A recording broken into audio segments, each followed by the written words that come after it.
Welcome back to Keystone and More. It's finally been, what, at least a couple weeks since we I would finally made a say video. anywhere from 14 to 17 days. Yeah, it's been, finally, the worst of my school is done. Finished up today. Nick, I'm assuming your school's almost done? Yeah, we got about 2 weeks left. I think we end on June 8th, and exams are starting to wrap up. This is like kind of our last week. Mm-hmm. Last week, the nicer teachers give you the exams last week. Yeah. The more traditional teachers give you the exams this week, and then next week, mostly just basic stuff. Next 2 weeks will mostly, next week will just be basic, cleanup and stuff like that. Yeah, so since a lot of news topics have gone by, we started to get the big general picture. I know a lot has changed in baseball, with the teams' rankings and just how the team's been doing. NHL playoffs, a lot of that's changed. Obviously, we're finally in the Stanley Cup Finals. Probably the last video we made it was what doing the Pens Cap series. Yeah, we were doing a Pens Cap series review, which means we were entering the Eastern Conference Finals. Eastern Conference and Western Conference Finals. Yeah. Which at the time I thought we were going to see Winnipeg and Washington. Instead, we saw Washington and Vegas.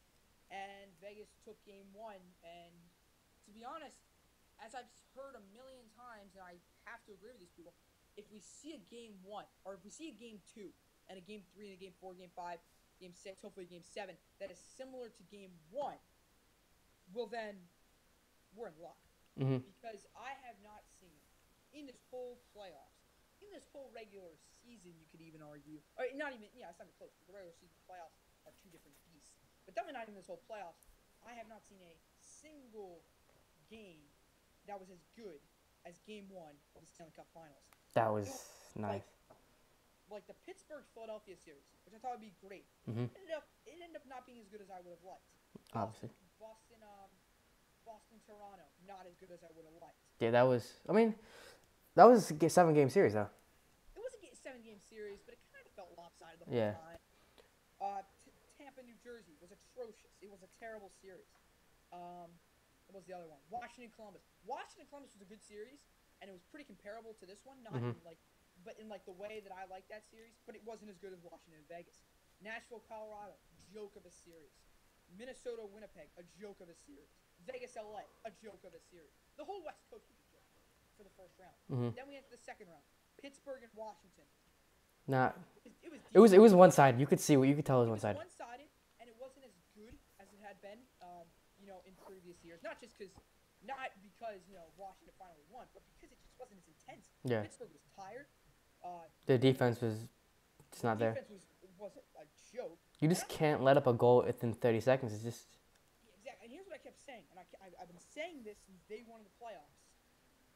Pittsburgh, I knew it. I knew Pittsburgh wasn't going to make, the Stanley Cup. Yeah, I neither. Think of it like this. Think of it as if you, not every day, but like almost every other day or every other third day or something like that, you went on a workout for about, it ends up being about, half hour, or in total it's technically 60 minutes. 60 minutes. But, you're working out for much more than 60 minutes in those hockey games. Mm-hmm. So imagine just running for miles and miles for 60 minutes for, 2 years straight, plus practices, plus the World Cup of Hockey, mm-hmm. plus playoffs. I'd be tired. And, to be honest, though, here's the thing. Though. If you are a hockey general manager, right? Yeah. And you are obviously looking to win the playoffs. It's one of your goals entering the season. A guy that you may want on your team, if you're able to make the playoffs. This is one of those guys that you could acquire at the trade deadline, and it's the best team your team to do. And his name's Jake Guentzel. He's not a very good regular season performer. He's decent. He's okay. He's like, second, third line. He's like, whatever. Whatever, 20, 25 goal scorer, 50, 60 points. Nothing special. Then you come to playoffs. Oh, yeah, he had like 30 points in the first round, Yeah, then he had 40 in the second round. It's like, okay, yeah. He pretty much surpassed his season total in points in like the first game of the playoffs. Mm-hmm. This guy is insane in the playoffs. He's like, he's Mr. April or Mr. May. Not Mr. October, he's Mr. April, man. That guy's insane. If I could have anybody to start my playoff team, not my regular season team, let's say I draw the Vegas Golden Knights first round of the playoffs. I select any player I want. I'm going Jake Guentzel just because I'm not saying Crosby and Ovi aren't better than they are. Yeah. There's tons of players better than Jake Guentzel in this hockey league.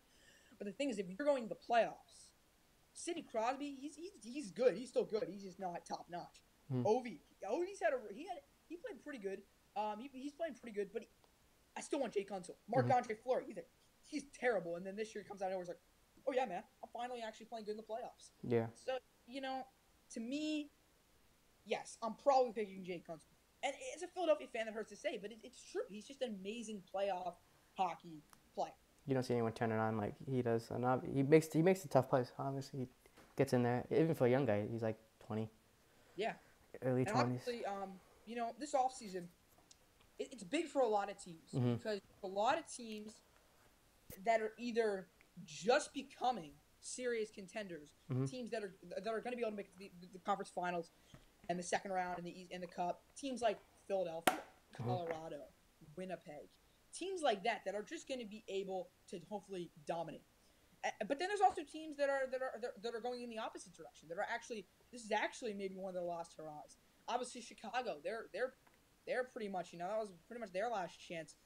Like before this year, last year was like really their last chance. Pittsburgh, I'm not saying Pittsburgh's over, but you gotta understand they probably need like a year to like maybe like I'm not saying they're not gonna make the playoffs. Yeah, but they won't win this cup next year most likely. They're not gonna win the cup, and even if they make the playoffs, they're gonna get in. Like, okay, so here's the thing: if they make the playoffs, let's say they make the playoffs, right? And they draw. Let's say they draw Columbus, they could probably beat them because Columbus can't win a playoff series to save their life. But if you draw, and I know you're going to disagree with me, but you're probably going to disagree with me. If they draw Philly, they might lose. Because here's the thing. Okay, no, you got to listen to me. You got to hear me out here. Got to hear me out here. Yes, Philly, for whatever reason, cannot beat Pittsburgh at home. But they dominate in the future. This year. I mean, it could change, obviously. This year, they could not beat that team at home. I don't know why. I saw Philly play Pittsburgh like 3 or 4 times. In Philly, it was terrible. I don't know what got in them. But then you go to the other side of the state, it's crazy. Philly starts playing like they're the fucking like Canadian national team. It's like crazy. But here's the thing: even if Pittsburgh can maybe snag a game here in Philly, I still don't know if they could win that series. Same if they drew Washington. Could they really beat the Capitals? I could even argue like if Carolina really gets like if they have the number 2 pick in the draft, if they really get someone who is a true like talent that's amazing that can play right away, can Pittsburgh beat Carolina? That'd be hard. That'd be hard, but I think they could do it. I think they could do it, but the thing is, because here's the thing: Pittsburgh, if they make the playoffs next year, they're probably going to draw a wild card. Again, that's probably. You think? You saying like a team like Columbus or Philadelphia would be the number 2 or 3 spot? Yes, I mean Philly got the 3 spot this year, and Columbus got the wild card. But here's the thing: remember, Columbus may be a terrible playoff team, but they're a lot like Washington. Well, not Washington anymore, but the former Washington. They are amazing in the regular season. They had a rough regular season this year because they had that rough little stretch, but they are an amazing regular season hockey team. Same as the Washington Capitals were forever and ever, from like 2004 to 2017. That's the Blue Jackets. That's what they've become. And the Flyers are a young team on the up and up. Really, I mean, they're going up because I mean, look at they got a ton of prospects. I mean, they have probably, I would say they're probably the best farm system in the league by far. And they've already called some of those guys up. They've called up about 5 or 6 of them, and there's more to come. That's the scary thing if you're a team in the division. And then, here's the thing. Here's Philly's weakness, right? Their weakness is goaltending. We can all admit that. Philly can't stop a goal for shit. They can score, and they can play offense, and they have an okay defensive core that's pretty young, by the way. But they do not have a viable number 1 goaltender. And maybe not this year. He won't come up this upcoming year, but in 2 years, in 1920. You've probably heard of him. He's won the CHL Goalie of the Year twice now. He's won 2 WHL championships. He's pretty much carried that team.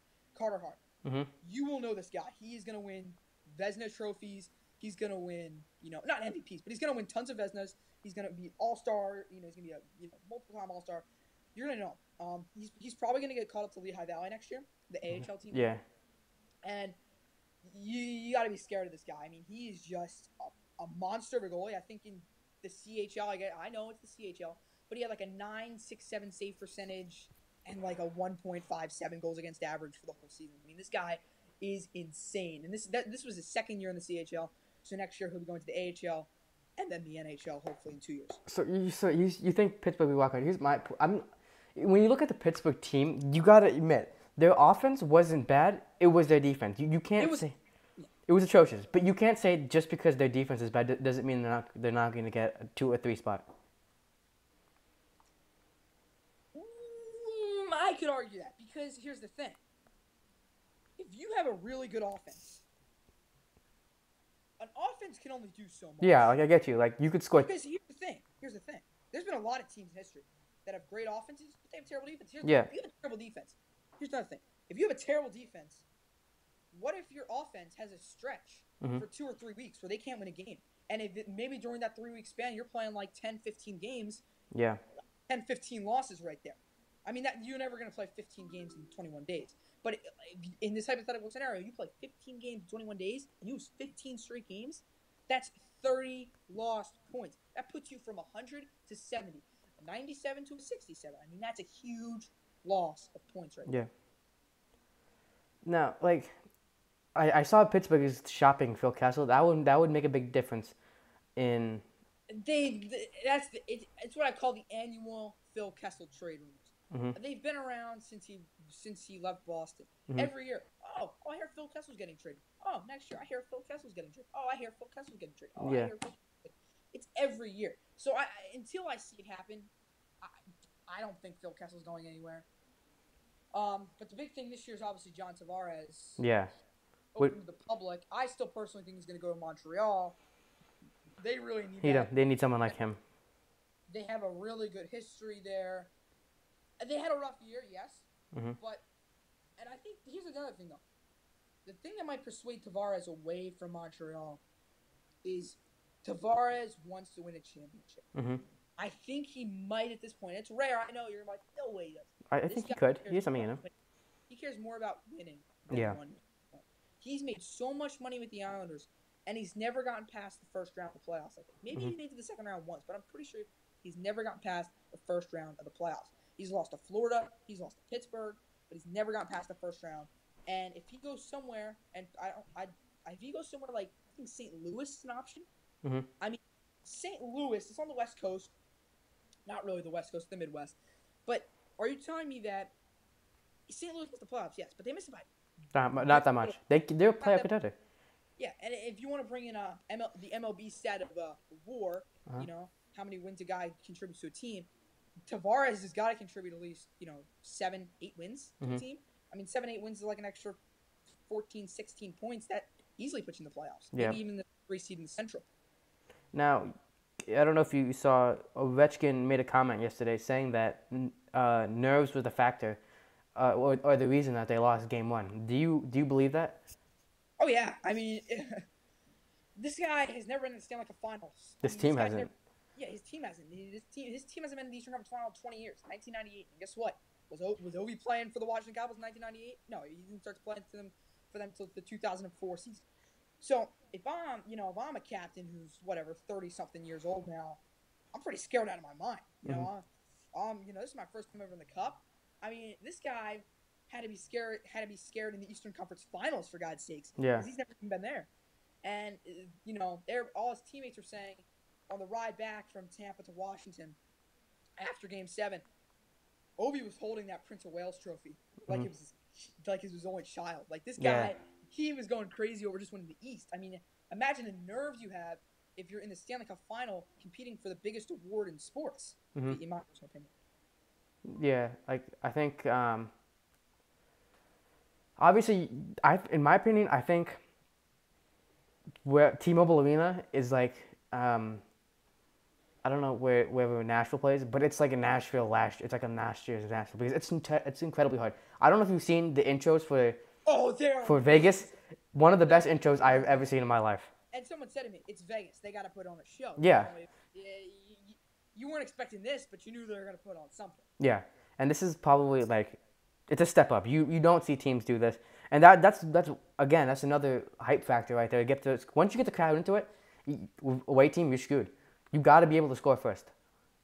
Oh yeah, and it's actually a fact. Or it's not a fact, but it's like I think 6 out of the last 10 Cup winners have won the first game of the Stanley Cup Finals. 60% of the time, 60% of the time, that winner of Game 1 is going to go on to win the Stanley Cup Finals. Yeah. Because now you have home ice. All you have to do is win all your home games and you win. Yeah.